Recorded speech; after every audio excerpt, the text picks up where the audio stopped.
Volvemos con Hora 23 y vamos a establecer un contacto con nuestra compañera Yubinka González, que nos va a contar dónde se encuentra y qué es lo que nos va a relatar como panorama informativo a esta hora de la jornada, las 23 horas con 34 minutos. Yubinka, buenas noches, bienvenida, adelante por favor. ¿Cómo estás, Juan Pablo? Muy buenas noches. Y bien tú lo mencionabas, ya se estaba tocando este tema de los médicos que repercute sin duda a toda la ciudadanía y es un problema grande para todos nosotros. 27 días de huelga. Y este es el panorama que quiero mostrarles. En este momento me encuentro en uno de los lugares donde se realiza la huelga de hambre. Ya 4 días en la Facultad de Medicina. Quiero aclarar también que la Caja Privada y la Ciudad del Alto está realizando esta huelga. Y para informarnos sobre este tema, estoy con el doctor Félix Loza, quien nos va a dar a conocer sobre los parámetros que se están siguiendo en este momento. ¿Cómo está, doctor? Muy buenas noches. 4 día ya de huelga de hambre.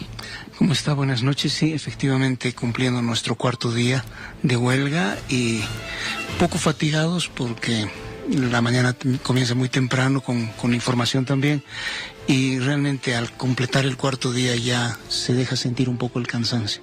Perfecto. ¿Qué dicen los compañeros de base? ¿Cuáles son las medidas que van a tomar posteriormente si es que no se llega a un acuerdo con el gobierno? Lo que sucede es que todavía nos termina resultando un poco confuso el consultar cuál otra medida más se puede hacer si es que la huelga de hambre es una medida extrema. El atentar contra la propia vida es ya bastante serio. Entonces, cualquier otra cosa que se quiera hacer aparte de esto jamás se va a comparar a una medida tan radical. Perfecto. Juan Pablo, bueno, este es el panorama que estamos viviendo en este momento. No sé si tienen alguna consulta en estudio. Sí, Yubinka, una consulta. ¿Se ha previsto el incremento del número de huelguistas en las próximas jornadas o se va a mantener la cantidad de médicos que actualmente se encuentran en ayuno voluntario? Perfecto, doctor. ¿Va a incrementar posteriormente el número de huelguistas o de qué va a depender que este vaya subiendo? Las medidas tienden a masificarse. Hasta la mañana de hoy éramos nosotros 6 únicamente. Y a medida que ha ido pasando la jornada han ido plegándose otros, obviamente no en el mismo ambiente. En el Alto se mencionaba, en la caja de la banca privada también hay un piquete con 4 profesionales colegas y tenemos entendido de que incluso hay un piquete de pacientes, de 6 pacientes y muy probablemente también exista padres o madres de familia, no lo sé, que también van a entrar. Entonces, más lo que sucede en el interior del país, el número en cuenta de mantenerse estático da la impresión de que está en aumento. Perfecto. Entonces, en la Ciudad del Alto, más de 50 personas, médicos, han renunciado a su cargo. Esto es una medida que tal vez sea mala para la ciudad de La Paz. ¿Cómo lo ven ustedes? Cuando uno renuncia a un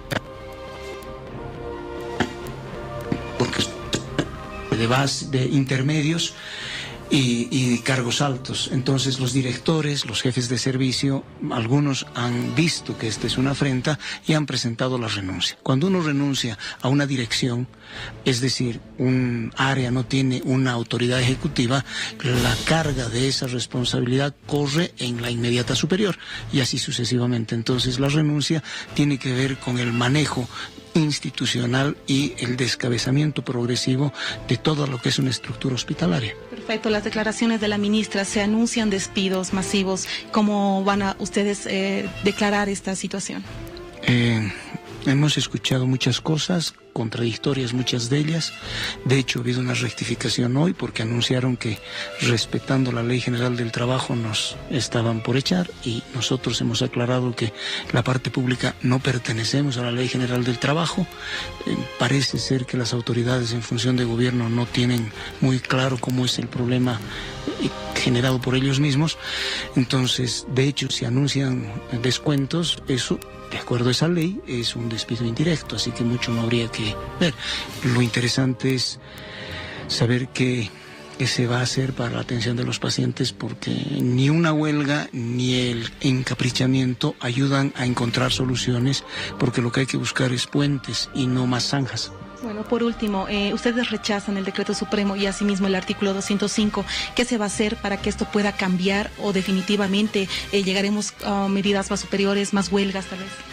Lo que sucede es que el artículo es confuso, nos han acusado siempre que no lo hemos leído, lo tenemos ahí grande para que no lo recordemos nosotros mismos todo el tiempo, y lo leemos como está, y nos llama mucho la atención que mientras más lo leemos, más defectos le encontramos. Entonces, como ya está promulgado y lo único que falta es que entre en ejecución, con un gobierno que ha mostrado que las cosas que están establecidas pueden modificarse, incluso la Carta Magna, entonces pensamos que seguramente un artículo no debe ser un inconveniente. Muy bien, Juan Pablo, este es el panorama que vivimos a esta hora de la noche. La Facultad de Medicina, recalcar nuevamente que la caja privada en la ciudad de Alto también están realizando esta huelga de hambre, piquetes que se van a mantener hasta que, por supuesto, se encuentre una solución. 6 personas se encuentran en este lugar realizando la huelga de hambre. Gracias, Yubinka. Agradecemos a nuestra compañera Yubinka Gosalves por ese contacto en nuestra unidad móvil desde la Facultad de Medicina. Volvemos a estudios y en estudios damos la bienvenida al doctor Erlan Tejerina, director técnico de ASIMS La Paz, la Autoridad de Fiscalización y Control del Sistema de Salud. Doctor, buenas noches. Muy buenas noches, Juan Pablo. Buenas noches a la teleaudiencia. Creo que pocas veces se ha visto un enfrentamiento tan radical entre colegas. Han existido muchos conflictos médicos en el país, lo sabemos y lo recordamos en los últimos años, pero creo que este es uno de los más críticos, además por el grado de beligerancia en el discurso de ambas partes. Definitivamente sí, este es de los más graves conflictos, sobre todo porque ya ha cobrado cuando menos 6 vidas. Ahí son 6 familias que hoy están llorando porque no recibieron la atención a tiempo. Vamos a conversar, espero tener la oportunidad, sobre los motivos que movilizan a los colegas. Pero más allá de los motivos, el medio de lucha creo que es el equivocado.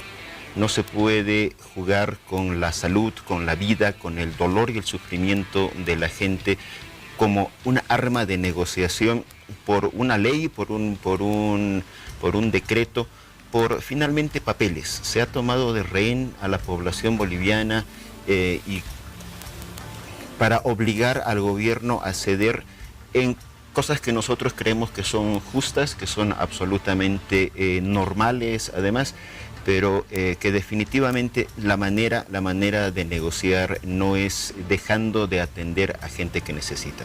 Antes de ir al tema o a los temas de fondo del conflicto, esas 6 muertes, sin embargo, no han sido investigadas hasta llegarse a una conclusión que establezca que son fruto de la responsabilidad de la falta de atención médica. Creo que no ha concluido la investigación. Es muy cierto, no ha concluido la investigación. Para ser honestos, son 6 denuncias que han salido a la prensa. Tenemos una otra cantidad de denuncias que se han hecho de manera privada. Por supuesto, en este ambiente no es fácil investigar. Los colegas están asustados, tienen miedo, y cuando uno tiene miedo, la razón se ofusca. Aquí el distinguido doctor Lozano nos dice que leen todos los días el artículo y cada vez lo encuentran peor. Yo creo que eso está debido a que hay un lente que está distorsionando esa lectura.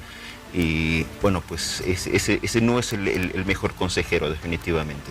Ahora, justamente teníamos antes de su presencia la entrevista que quizás la vio a 2 médicos, el doctor Maldonado y el doctor Barriga, que coincidían en señalar que existe incertidumbre, mucha preocupación y básicamente inseguridad en los médicos para ejercer su trabajo a raíz de la aprobación del artículo 205 del nuevo Código de Procedimiento Penal. Los médicos deben sentirse así de inseguros y hasta de cierta manera temerosos de ejercer su profesión? No, definitivamente radicalmente no. Radicalmente no. Primero porque el homicidio culposo y las lesiones leves, graves y gravísimas han sido penalizadas en este país desde siempre. En específico con la ley 1768, el Código Penal que acaba de ser sustituido, pero que está todavía en vigencia. Esto se castiga y se castiga más duro. Y hay médicos en la cárcel. Es decir, parecería que antes el médico era intocable e impune y no es así. Hay médicos en la cárcel y todos conocemos los casos dolorosísimos, por supuesto, en los que médicos han sido juzgados con el Código Penal como causantes de lesiones gravísimas o como causantes de muerte, como homicidio culposo, y así han ido a parar detrás de las rejas. Lo que hace este nuevo artículo, este nuevo Código Penal con su artículo 205, es tipificar a la mala práctica profesional, porque recordemos que no es solamente médica, esto incluye a todos los profesionales, ingenieros y arquitectos incluidos. Dice que cualquiera que por mala práctica cause daños a la salud o a la vida va a ser juzgado como un delito propio. Antes era un delito común, ahora es un delito propio. Se va a juzgar al profesional de manera distinta que al resto de las personas, que también pues nadie está libre de que por un descuido se me cayó una maceta porque la dejé mal, le cayó una persona abajo y tengo la culpa, no fue mi intención, no hay dolo, pero tengo la culpa y tengo que reparar el daño y tengo que asumir la responsabilidad. Creo que eso es simple lógica y todos los países del mundo lo tienen, por favor. Todos los países con legislaciones relativamente avanzadas tipifican, además con especificidad, la mala práctica médica. ¿Qué se puede esperar del conflicto en los próximos días? Coincidíamos en que estamos en un ambiente de extrema beligerancia. Los médicos han anunciado la ampliación de los piquetes de huelga, la prolongación de la huelga indefinida. El gobierno dice que no va a dialogar salvo que se suspendan las medidas de presión, y si va a dialogar solo lo va a hacer para tratar la reglamentación del decreto de creación de la Autoridad de Supervisión del Servicio de Salud. Parecería que no existe un punto de encuentro. Desde la perspectiva de las autoridades, hablo en su conjunto de las del gobierno a la cual usted pertenece, ¿cuál podría ser el punto medio de encuentro? Bien, lo primero es que yo estoy seguro que va a primar la cordura. Yo estoy seguro que las bases, que los colegas, que la gran mayoría quiere trabajar y quiere trabajar bien. La gran mayoría, como se dijo, sabe leer y va a comenzar a leer con detenimiento el artículo 205 del Código Penal y el decreto 3385 que crea la autoridad del sistema de salud. Y yo sé que los colegas van a volver a trabajar porque es lo justo, porque es lo correcto, porque, insisto, no se puede tomar de rehén al pueblo, y los médicos están cansados de ver sufrir a la gente y de no poder auxiliarlos, no poder atenderlos, porque hay un dirigente que te dice que si lo haces eres un traidor. Eso por un lado. Por el otro lado, el gobierno ha anunciado pues que se va a hacer cumplir la ley. Y la ley dice que cuando alguien no trabaja, cuando alguien deja de trabajar cuando debe hacerlo, pues está incurriendo en una falta. El incumplimiento de deberes y el abandono del sitio de trabajo son contravenciones tipificadas en la norma, y pues se va a aplicar la norma. Los descuentos, se han anunciado despidos, que es simplemente cumplir lo que a ti, Juan Pablo, o a mí, si es que uno marca su tarjeta, su biométrico, y después no cumple lo que está haciendo, pues tiene que haber una consecuencia, ¿no? Y eso se va a aplicar, lo ha anunciado la ministra de Salud, lo que no quiere decir que no se abra al diálogo. Creo que este gobierno desde siempre ha estado completamente abierto a escuchar a todos los sectores cuando las reivindicaciones son justas. Aunque ambas partes están condicionando ese diálogo. Es que ahora no se puede dialogar con el pueblo de Reñi, y creo que esto es algo que debe ser muy claro. La ley debe cumplirse. Ahora, ¿no era más urgente, como lo han reflexionado muchos sectores, no era más urgente, reitero el concepto, discutir sobre las condiciones del sistema de salud en el país? En eso creo que hay algo de razón en mucha gente que habla de la precariedad de los servicios médicos, de la falta de condiciones, de la falta de insumos. Ese es el verdadero problema de fondo de la salud en el país, antes que quizás la prioridad que fue fijada por el gobierno de incluir ese artículo artículo 250 en el Código de Procedimiento Penal. ¿No le parece, como médico y como autoridad, que la prioridad debería haber apuntado más bien a mejorar las condiciones de salud antes que a discutir una reglamentación que quizás era necesaria pero no tan urgente como lo primero? Bien. Primero, que todo es urgente, todo es importante y todo debe hacerse al mismo tiempo. El gobierno nacional está hace mucho tiempo, desde el 2008 en que se aprobó nuestra constitución política del Estado, es que se viene trabajando en la construcción de los mandatos constitucionales, pues por ejemplo el sistema único de salud, por ejemplo la salud familiar, comunitaria e intercultural como política nacional de salud. Se viene trabajando en todo. Recordemos que también era una urgencia, y eso lo saben muy bien quienes sufren por retardación de justicia o por otros de los varios males que tenía nuestro Código Penal, que creo que estamos todos de acuerdo que ya era obsoleto. Entonces se decidió desde otro sector del Estado, el que está responsable de hacerlo, el sector de la justicia, se decidió, y que ya era hora, tener un nuevo Código Penal.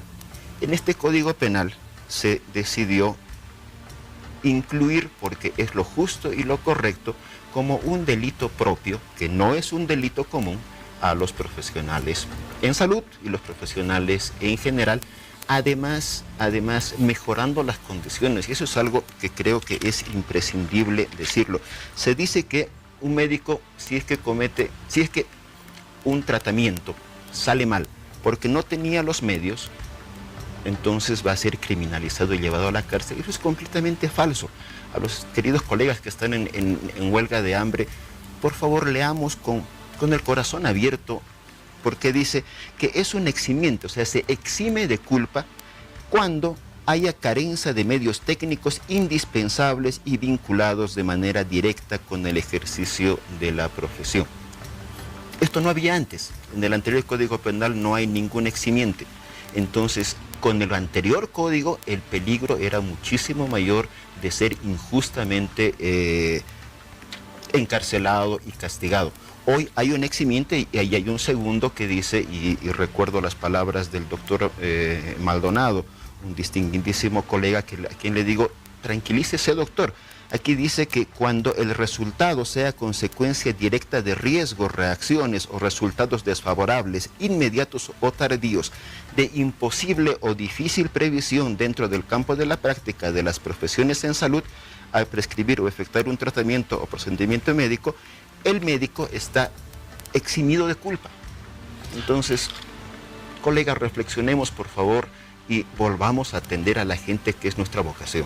En las ferias de salud que el gobierno ha realizado como instancias de atención de emergencia, entre comillas, a la población por la falta de atención regular en el sistema público de salud, ¿están prestando algún servicio los médicos venezolanos y cubanos que llegan al país? Hasta donde sé, no. Estos programas están siendo atendidos por personal del Ministerio de Salud. Se ha tenido que priorizar, por supuesto, desmovilizar a médicos que están en programas tan importantes como Mi Salud, como Telesalud, etcétera, para que atiendan a la población, pues obviamente esa es la prioridad. A los médicos venezolanos y cubanos que llegan al país se les pide la homologación de su título profesional para ejercer la profesión médica en Bolivia. Sí, por supuesto. Recordemos que no llega cualquier improvisado que baja del avión y va a un consultorio. No, definitivamente no. Recordemos, esta fue una discusión con el propio Colegio Médico desde el año 2008, 2009, según creo, en el que se llegó a los acuerdos suficientes para encontrar el equilibrio entre que un colega debe cumplir los requisitos legales como cualquier otro que llega de fuera del país, y eliminar la burocracia que puede hacer demasiado largo el periodo. Recordemos que estos colegas se suelen quedar por periodos de entre 6 y 18 meses. Entonces, si te pasas 3 meses homologando el título, pues es poco el bien que puedes hacer. Pero ese es un tema zanjado y el propio colegio médico pues está participando como debe ser en estas homologaciones. Le preguntaba esto porque en las últimas horas se ha denunciado que estarían llegando contingentes, se ha utilizado esa palabra, de médicos cubanos o venezolanos y venezolanos para atender en los puestos de emergencia que está organizando el gobierno a raíz del paro de salud. Una más de la desinformación, un ejemplo más de la desinformación de la que estamos siendo víctimas.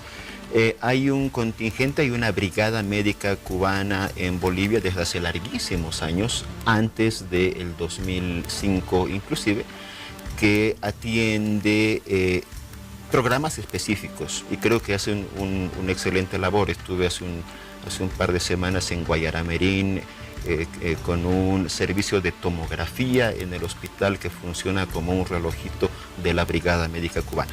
Pero bueno, estos colegas, que es natural, están expatriados, están fuera de su país, rotan, se renuevan en periodos, como te digo, que hasta donde sé son de entre 6 meses y 2 años, y ahora este contingente, entre comillas, pues no es nada más que un grupo que está llegando para renovar a otro que ya se va.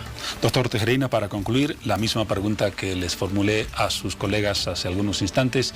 En pocas palabras, ¿cuál es su previsión o pronóstico del conflicto para los próximos días? Sé que pronóstico suena a adivinanza, pero en el sentido serio de qué puede suceder. Bien, el pronóstico es que la cordura y además la vocación, además de estas fiestas, se acerca la Navidad que debe ablandar los corazones, debe llenar de ternura los corazones, debe llenar de compasión a los colegas que no pueden seguir viendo que la gente sufre, que la gente corre riesgos hasta de muerte y se ven atados de manos para brindar la atención. Estoy seguro que la cordura va a primar y que primero este paro médico se va a detener, la atención va a volver y a partir de ahí se van a encontrar las soluciones. Ojalá sea así, es el deseo, creo, compartido de la población y de todas las partes involucradas en el conflicto. Doctor Erlan Tejerina, director técnico de ACIMSA La Paz, gracias por su visita y su presencia en el programa. A ti gracias, don Pablo.